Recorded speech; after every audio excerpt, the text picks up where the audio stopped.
राधे राधे। कैसे हैं आप सभी लोग? आशा करती हूँ स्वस्थ होंगे, प्रसन्न होंगे और अपनी उन्नति की मार्ग की तरफ अग्रसर होंगे। आज पुनः एक बार काफ़ी लंबे अंतराल के बाद हम बात करेंगे कुंडली के एकादश भाव की, जिसको सिद्धि और प्राप्ति का भाव कहा गया है, इच्छा पूर्ति का भाव कहा गया है। आपके जितने भी जीवन की प्राप्तियां हैं, लाभ हैं, गेन हैं, वो यहीं से विचारित जाते हैं। बड़े भाई बहन, दोस्त, शुभ समाचार, आपका बायां कान, आभूषण, इच्छा पूर्ति और आपके व्यापार के द्वारा आप कितना धन संपत्ति और लाभ अर्जित करते हो। एकादश भाव अगर आपका मजबूत है, या ये कहूँगी एक वेल प्लेस्ड 11th लॉर्ड और 11th हाउस जो है आपको सम्मान पाने के लिए, या ये दूसरे शब्दों में कहा जाए कि जो नोबल पुरस्कार जैसे राष्ट्रीय सम्मान होते हैं, वो भी आपका 11th लॉर्ड बताता है कि 11th लॉर्ड कितना स्ट्रांग है आपकी पत्रिका में। एकादश भाव में यदि बलि ग्रह बैठा है तो आपका सौभाग्य, वाहन, सुंदर घर, जितने भी जीवन के सुख सुविधाएं हैं उन सभी को आपको देता है। सुंदर भार्या, अच्छे कपड़े, अच्छा खाना और जितने भी भौतिक जीवन की सुख सुविधाएं एक अच्छे जीवन के लिए ज़रूरी होती हैं, वो सारा का सारा आपका एकादशेश निर्धारित करता है। यदि यही एकादशेश निर्बली है, नीच है, अस्त है, शत्रु राशि में है, ग्रह युद्ध में पराजित है, तो ये सब मैं आपको पहले बता चुकी हूँ कि नीच, अस्त, शत्रु राशि या ग्रह युद्ध में कैसे हम उसको डिकोड करते हैं या कैसे उसको रीड करते हैं। तो ऐसा व्यक्ति कितने ही अच्छी फैमिली में पैदा हो, रॉयल फैमिली में पैदा हो जाए, लेकिन वो एक टाइम पर अपना जो धन संपत्ति है वो खो देता है। अब यही एकादशेश जो है आपके शुभ कत्री में बैठ जाए और D9 में भी वेल प्लेस्ड हो, शुभ ग्रहों से दृष्ट हो, तो आपको काफ़ी मात्रा में धन संपत्ति देकर जाता है। तो आपको अपने धन संपत्ति का आंकलन करना है, जानना है कितनी है, तो अपने 11th लॉर्ड और 11th हाउस को देखिएगा। माफ़ी चाहूँगी। कहाँ चेक करेंगे? D9 में और लग्न में, D9 में और D1 में उसको चेक कीजिएगा कि एकादशेश की स्थिति कैसी है दोनों जगहों पर, तो वो आपका फाइनेंस आपको बता देगा। अब बात करते हैं यही एकादशेश जब कुंडली के अलग अलग भाव में बैठता है तो क्या परिणाम देता है। देखिए, जब 11th लॉर्ड आपके लगन में बैठ जाए तो व्यक्ति का जन्म जो है धनवान परिवार में होता है। वह खुद भी धन अर्जित करता है और धन की जो मात्रा है वो किस पर निर्भर करेगी? 11th लॉर्ड के बल पर, कि कितना स्ट्रांग है आपका 11th लॉर्ड। अगर आपका 11th लॉर्ड उच्च का हो तो आपके पास अत्यधिक मात्रा में धन संपत्ति होगी। अभिप्राय यह है कि अच्छे परिवार में, बहुत ज़्यादा समृद्ध परिवार में व्यक्ति का जन्म होता है। अब यही 11th लॉर्ड आपका जो है जाकर 2nd हाउस में बैठ जाए।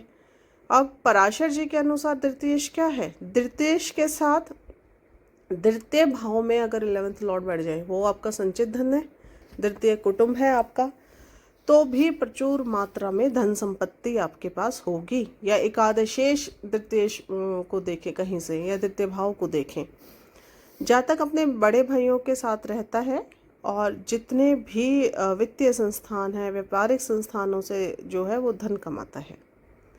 एक अच्छा वक्ता होता है, प्रभावशाली वक्ता, स्पीकर जिसको हम कहेंगे।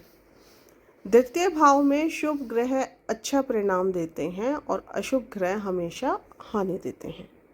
यदि बात की जाए स्वामी विवेकानंद जी की कुंडली में, तो एकादशेश शुक्र द्वितीय भाव में दशमेश एवं सप्तमेश बुध के साथ थे। दो शुभ ग्रहों ने वाणी के भाव में बैठकर उन्हें श्रेष्ठ वक्ता बनाया और एक ऐसी पर्सनालिटी बनाई कि जब वो बोलते थे तो श्रोता, जो सुनने वाले होते थे, लिसनर्स होते थे, उनको रियलाइज़ ही नहीं होता था कि कितना टाइम जो है उनके साथ स्पेंड कर दिया। जितने भी अच्छे स्पीकर्स हैं, स्पिरिचुअल गुरु हैं, मोटिवेशनल स्पीकर्स हैं, उनका 2nd हाउस आप उठाएंगे तो बहुत स्ट्रॉन्ग आपको देखने को मिलेगा। क्योंकि वाणी है आपकी, और वाणी जितनी बढ़िया आप बोलेंगे या जितना प्रभावपूर्ण भाषा शैली होगी आपकी, उतना व्यक्ति आपके साथ जुड़ के रहेंगे। अब कोई उसको सम्मोहन बोल दे, कोई उसको मैजिक बोल दे, लेकिन जिनके भी सभाओं में या जिनके भी उसमें जब बोलता है व्यक्ति, उसके स्पीकिंग टाइम पे जो लोग सुन रहे होते हैं, तो उन लोगों का सेकंड हाउस काफ़ी स्ट्रॉन्ग होता है। आज के प्रेजेंट टाइम में अगर एक शिवानी दी हैं, आई थिंक ये आपकी इससे जुड़े हुए हैं, भूल गई हूँ मैं, शिवानी जी। जब वो बोलती हैं तो उनका बोलने का स्किल देखिए कितना अच्छे से बोलती हैं, सुनने का मन करता है उन्हें, और बहुत ही हम्बली वो चीज़ें बोल जाती हैं। और सद्गुरु, जो लेटेस्ट ट्रेंड की चीज़ें मैं बता रही हूँ, जो हम लोग परिचित भी हैं जिन लोगों से, तो ऐसे अपने आसपास विचार कीजिएगा कि जब वो बोलते हैं, कोई भाषण देते हैं, तो कितना क्राउड उनको सुन रहा होता है, विदाउट एनी सिंगल मिनट वो अपना इधर उधर नहीं गवाते, कॉन्टिन्यूसली उनको सुनते हैं। अब यही एकादशेष अगर आपके थर्ड भाव में चला जाए, थर्ड हाउस में बैठा हो, तो अपने भाई बहनों में सबसे छोटा होगा, क्योंकि थर्ड हाउस क्या है, आपके छोटे भाई बहन, आपके एफर्ट्स, और आपके वो एफर्ट्स जो आपको लाइफ में उन्नति प्रदान करते हैं, प्रोग्रेस देते हैं। क्योंकि थर्ड हाउस आपके खुद के प्रयास हैं, खुद के एफर्ट्स हैं। भाइयों से भी गेन होता है व्यक्ति को, बहुत सारे मित्र होते हैं, पड़ोसी मदद करने वाले होते हैं, और जितने भी वेल म्यूजिशियन हैं, गायक हैं, कलाकार हैं, उनके पत्रिका का अगर आप विचार करें या उनकी कुंडली को देखें, तो जो थर्ड हाउस है एक, वो अच्छा होता है, वेल पोजीशन में होता है। जाने माने जितने भी आपके गायक होंगे ना, उनकी कुंडली में मंगल कह रही हूँ, एकादश और थर्ड का कॉम्बिनेशन देखने को मिलेगा। अब यही एकादशेष अगर आपके फोर्थ हाउस में चले जाए तो क्या होगा, माँ के लिए बहुत शुभ होता है ये। आपके पास एक्सेस ऑफ भू संपत्ति होती है, व्हीकल होते हैं, मतलब एक लग्जरी लाइफ को इंडिकेट करता है एकादशेष का 11th हाउस में आना। क्योंकि इच्छा पूर्ति है ना, जो जो आप इच्छा करते जाएंगे वो आपको गेन होनी शुरू हो जाएंगी एफर्ट्स के साथ। एजुकेशन भी देखते हैं तो जो पर्सन है वेल एजुकेटेड होगा,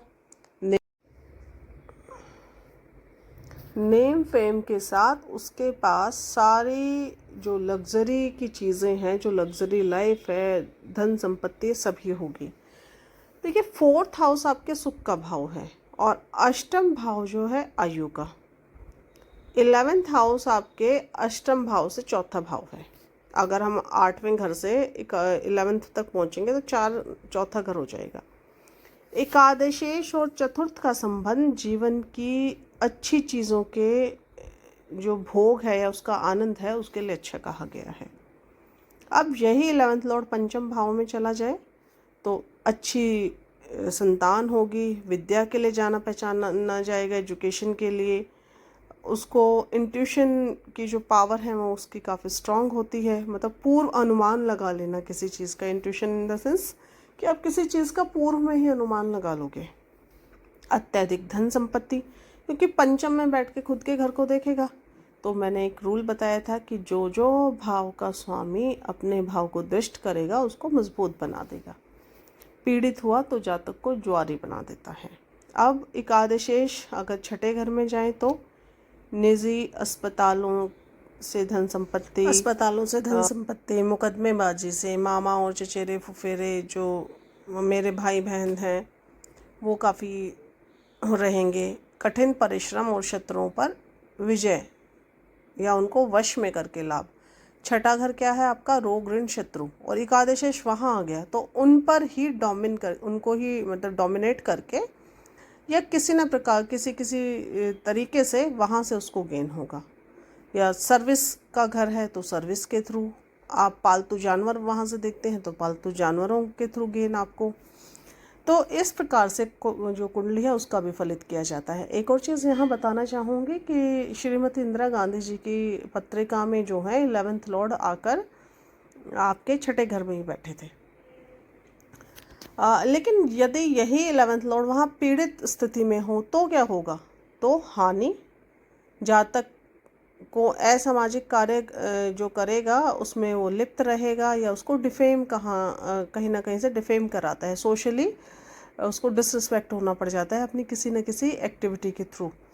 अब यही एकादशेष अगर 7th हाउस में हो तो एक अच्छी धनवान महिला से उसकी शादी होगी।